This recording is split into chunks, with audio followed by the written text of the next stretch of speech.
All right, this is Charlie with REROOF America Contractors here with another episode of Rooftop Topics.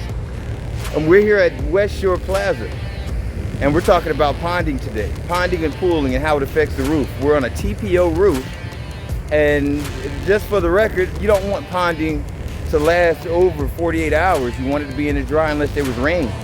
So let's take a look. There we go. We have some ponding right here. Ponding just like a pond. You have water that builds up. It does not shed from the roof, and as you can see, the corrosion. Now, if you look closely, you can see that algae. That's algae. That's red algae. A little bit of green mixed in there, but it's red algae. And what happens is when the roof starts to pond and that water sits on there, the algae takes hold, and as a result, you get that slippery algae effect there. And so you can see here. See how red that is? See, that's red algae. And so what we want to do to prevent ponding and pooling is we want the water to shed. So let's look back here. We see the unit down there, okay? And we see a unit right over here. Let's look at this bad ponding right here and see the effect of it. Now, you see how it's lifting up right here? You see that? That's all algae. That's all that is. That's algae buildup. Well, you don't want that on your roof. It's going to eat through. Eventually, it's going to go through the membrane. It's going to find the penetration, and then it's going to eat through even more. So as you can see, no water is being shed. So what we want to do, oh, look at that bird feather down there. What we want to do is we want to have that water shed off the roof in these drains. So you have a drain here, you have a drain right over here. That water is barely making it there.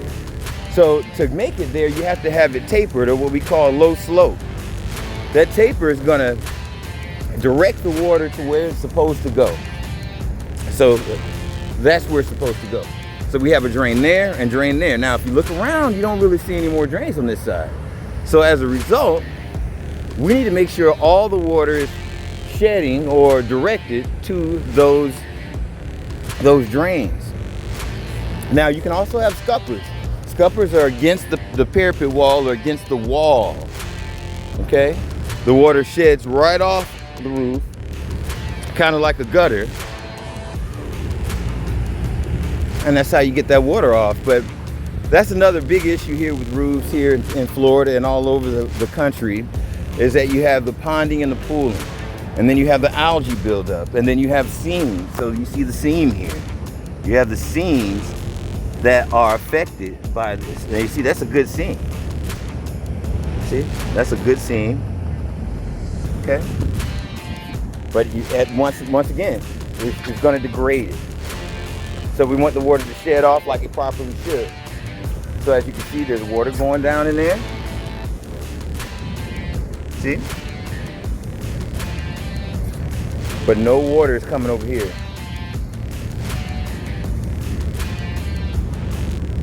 Let's take a good wide angle look here.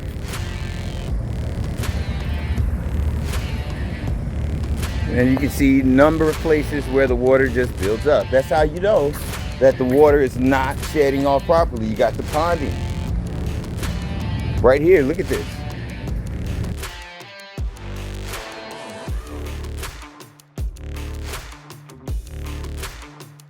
It just builds up, and that ponding starts to look like this when it dries up. So, as you can see, we're here at West Shore Plaza, Tampa, Florida. This is Charlie with REROOF America Contractors, National Account Manager here on another episode of Rooftop Topics, letting you know about ponding, pooling, and how water should shed off the roof and the effects of it. Next episode, how to get rid of it, how to fix it, and how to clean that nasty stuff up right there. Rooftop Topics.